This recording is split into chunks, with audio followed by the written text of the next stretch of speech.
একদিনই পরিবর্তন হয়ে যাবে, কোনো দুর্নীতি রাহাজানি থাকবে না। যদি বাংলাদেশের মানুষ তাকওয়াটা বুঝে, আল্লাহর ভয়টা কি এটা বুঝে, তাহলেই পরিবর্তন হয়ে যাবে। সামান্য কিছু অন্যায়, বেশি কিছু নয়। সামান্য কিছু পাপ করি আমরা, বেশি কিছু না।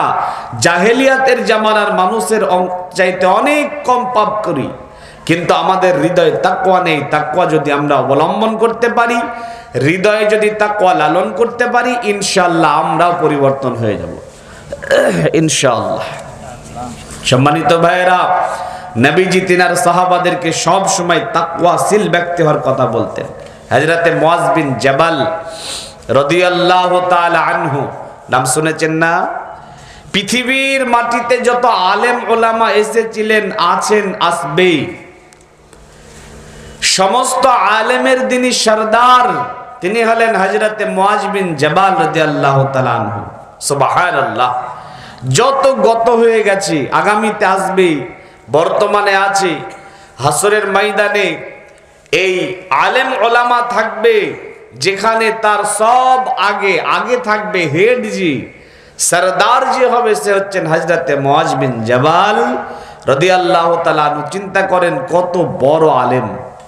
হযরতে মুআজ বিন জাবাল যখন আলোচনা করতেন, তখন সে আলোচনা মানুষের হৃদয়ে জায়গা করে নিত। মুআজ বিন জাবালকে বিশ্বনবী বিদেশে দিন প্রচার করার জন্য পাঠিয়ে দিতেন। হযরতে মুআজ বিন জাবালকে কোনো এক সময়তে বিশ্বনবী বলছেন, মুআজ, ইয়ামানে যেতে হবে।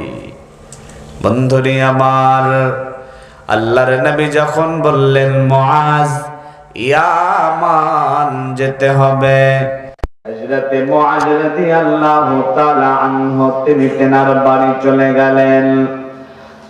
বাংলাদেশের ভাইরা, মায়েরা, বোনেরা ভালো করে শোনেন।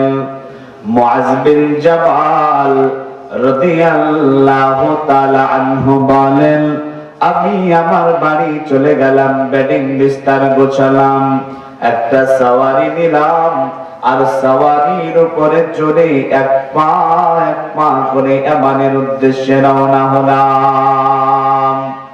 মুআজ বিন জাবাল রাদিয়াল্লাহু তাআলা আনহু বলেন, আমি যখন আল্লাহর নবীর বাড়ির কাছে পৌঁছেছি, নবীজি তিনার ঘর থেকে বের হয়ে চলে এলেন।